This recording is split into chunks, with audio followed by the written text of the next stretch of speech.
Fala pessoal, sejam todos bem-vindos a mais um vídeo aqui do NS Futebol. Seguinte dia de Brasileirão para vocês na tela, 23ª rodada. Temos aí Inter e São Paulo nesta quarta-feira de futebol, tá? Semana inteira de futebol do Campeonato Brasileiro basicamente, até a final da Copa do Brasil. Temos o seguinte, Inter e São Paulo jogando no Beira-Rio e vamos direto para a análise. Estamos aqui com a análise das duas equipes. O que a gente pode esperar do jogo? A gente pode esperar, primeiro, a gente sempre começa por aqui, que eu acho que é mais interessante para vocês que estão assistindo o jogo, principalmente pela TV. Você tem mais passe, mais progressão e melhor velocidade de recuperação para a equipe do São Paulo. Então, o que isso quer dizer para a gente? Isso quer dizer basicamente que na hora que você colocar lá no Premiere, não sei se vai passar nos canais globais de televisão, você vai colocar lá e vai identificar que o São Paulo tem mais ações do que o Inter. A diferença é grande? Não, tá? Se fosse o inverso, São Paulo no Morumbi contra o Inter jogando como visitante, a diferença era bem maior. Então você tem ali um cenário ainda de equilíbrio entre as duas equipes, mas com um pouco mais de posse para o São Paulo. Então você está falando aí basicamente daquele famoso 55-45 da posse de bola que aparece no display na parte de cima da transmissão, tá bom?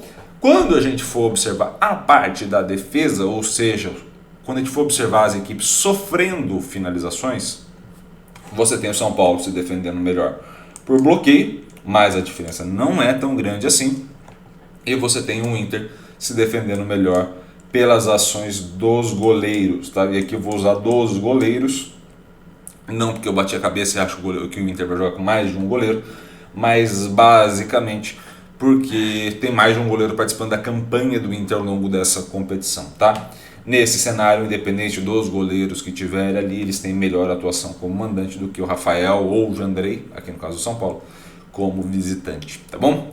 Aí se a gente for olhar lá na parte de cima, a gente vai ter o seguinte, uma vantagem ligeira para o Inter na finalização, em chute certo a gol, e aí sim uma vantagem grande para a conversão. Qual é o grande ponto para a gente poder analisar tudo isso que eu estou falando para vocês? Quando a gente analisa essas situações de mando de campo, ambas as equipes, tanto o Inter quanto o São Paulo, não tendem a converter muito gol. Tá? Inter jogando em casa não tende a fazer um grande número de gols e o São Paulo jogando fora de casa não tende a fazer gols. Ponto. Essa é a maior tendência. O grande ponto que a gente vai precisar analisar é se esse de fato será o perfil do jogo. Por quê? Porque o São Paulo tem a final da Copa do Brasil, né? Então o São Paulo ainda tem um jogo de final de semana que o Inter não vai ter, o Inter só volta a ter jogo depois, se não me falha a memória, na quarta-feira da outra semana.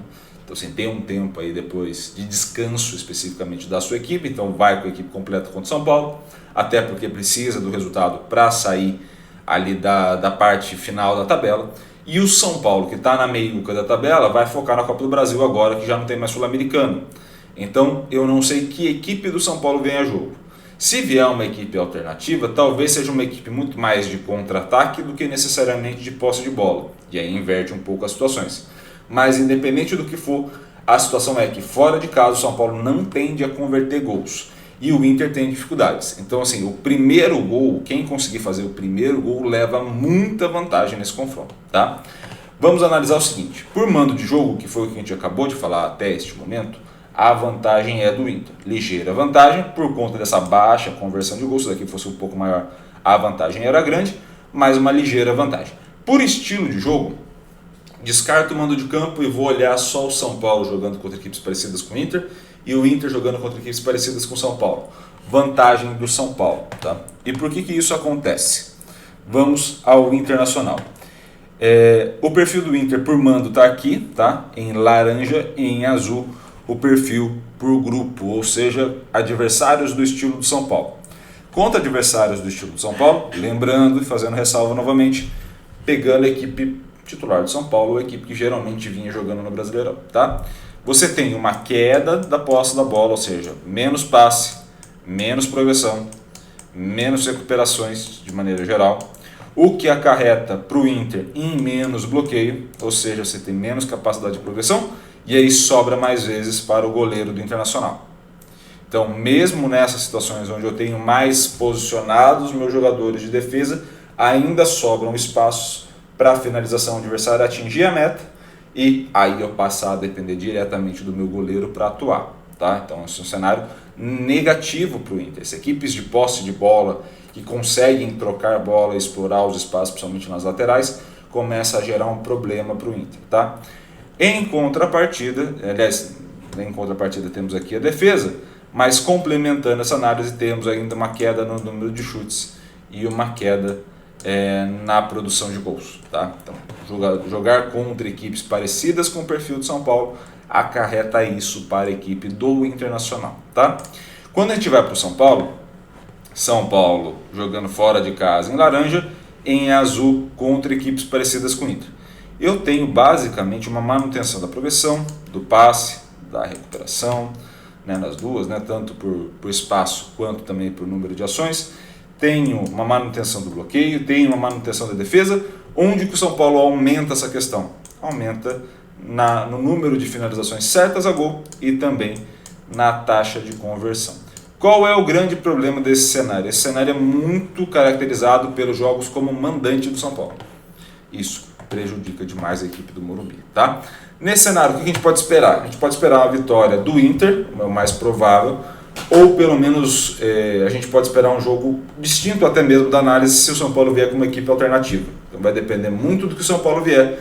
O estilo do jogo de São Paulo é bem definido, tá? Com mais posse de bola, e vai ser um jogo muito interessante. Mas novamente, quem fizer o primeiro gol, nesse caso, pela falta de produção de muitos gols de ambas as equipes, é quem leva a vantagem no confronto. Beleza? Espero muito que vocês tenham gostado desse vídeo. Gostou? Curta, comente, compartilhe esse vídeo com o máximo possível, gente. E é claro, se inscreva no canal e ative o sininho para receber todas as notificações. Último recado, aqui vai aparecer para vocês um card com um vídeo sugerido pelo YouTube. Clica nele e assiste, caso você queira, tá? Aqui dentro do canal mesmo. E também mais uma playlist dessa 23ª rodada, que terá jogos na quarta, na quinta, na sexta e no sábado, tá? Domingo, Copa do Brasil com cobertura completa aqui do NS Futebol, beleza? Espero muito que vocês tenham gostado do vídeo. Gostou? Curta, comente, compartilha e, é claro, se inscreva no canal de Sininho. Um grande abraço a todos, obrigado pelo carinho e pela audiência e valeu, até a próxima.